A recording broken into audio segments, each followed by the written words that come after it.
ఒక అమ్మాయి నాకు కామెంట్ పెట్టింది. అమ్మ, యూట్యూబర్ వైష్ణవిని భర్త చంపేసింది కదా, మీరు ఎందుకు మాట్లాడతలేరంటే, నాన్న నేను హ్యూమన్ రైట్స్ మెంబర్ని నాన్న. పోలీస్ డిపార్ట్మెంట్ నుండి మాకు అనౌన్స్ అయినాకనే నేను మాట్లాడాలి.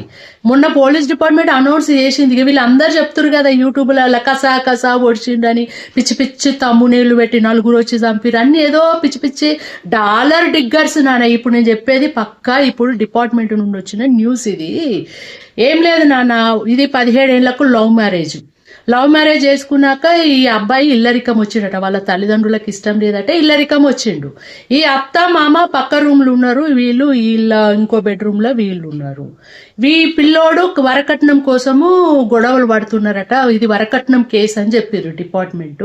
ఈ అబ్బాయి ఆ అమ్మాయిని మొత్తము మంచం కోలకేసి కొడితే ఇక్కడ మొత్తం పగిలిపోయింది. ఆ అమ్మాయికి కత్తితోటి దాడి చేస్తే చెయ్యి అడ్డం పెట్టిందేమో. ఇదంతా ఈ నుండి ఈ దాకా కోసుకపోయింది. ముఖ్యంగా ఈ మెడ మీద, ఇది మెడ నులిమినట్టుగా మొత్తం ఆనవాళ్ళు ఉన్నాయి.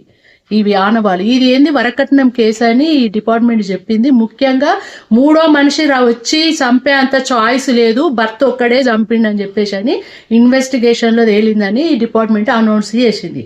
ఇక్కడ నాకు ఒకటి తెలియని ఏంటంటే, నాకు అర్థం కాని ఏంటంటే, తల్లిదండ్రులు ఇది ప్రతి ఒక్కరు ఆలోచించాలి. మనది కూడా తప్పే. ఇప్పుడు వాళ్ళ అమ్మ ఒక యూట్యూబ్లో ఒక వీడియోలో చూశాను నేను నిన్న. తను కూర్చొని అల్లుడిని పిలుస్తుంది, బిడ్డ ఏడుస్తుంది, ఆ వీడియో పోస్ట్ ఉంది. నువ్వు బయటికి రా, నువ్వు 4-5 రోజులకు ఒక్కసారి వస్తున్నావు, నా బిడ్డ ఏడుస్తుంది, నీకు అత్త ఏంది, నువ్వేంది, నువ్వు ఇప్పుడు ఏదో ఒకటి మాట్లాడకపోతే చాలా పెద్దగా అవుతుంది అని చెప్పేసి అని తల్లి మాట్లాడుతుంది. మరి తల్లిని నేను అడుగుతున్నా, ఆల్రెడీ పాపము వైష్ణవి వీడియోలు చనిపోక ముందుకే పెడుతుంది. నేను అన్నం తింటలేను, 2 రోజులైంది, నా భర్త నన్ను మోసం చేస్తుండు, నా భర్త వేరే ఎఫ్ఐఆర్ నడిపిస్తుండు, నాకు ఫోన్ లాక్ ఇస్తలేడు, ఫోన్ చూడనిస్తలేడు, ఇగో మీ ముందే నేను కాల్ చేస్తున్నా, మీరేదో నేను ఫేక్ కోసం అని అనుకుంటున్నారు, ఫేమస్ కోసం అనుకుంటారు, కాదు ఇక చూడండి అని చెప్పేసి అని ఆ అమ్మాయి లైవ్ లో ఆమె ఫోన్ చేసి చూపిస్తే వాడు నాట్ రీచబుల్ అని వచ్చింది. అక్కడ చూడండి, అక్కడ కూర్చొని మాట్లాడుతున్నాడు చూడండి సాటుగా అని చెప్పేసి అని కూడా అమ్మాయి చూపించింది. ఆ అమ్మాయి ఈ విషయంలో ఒక అక్క మాట్లాడింది.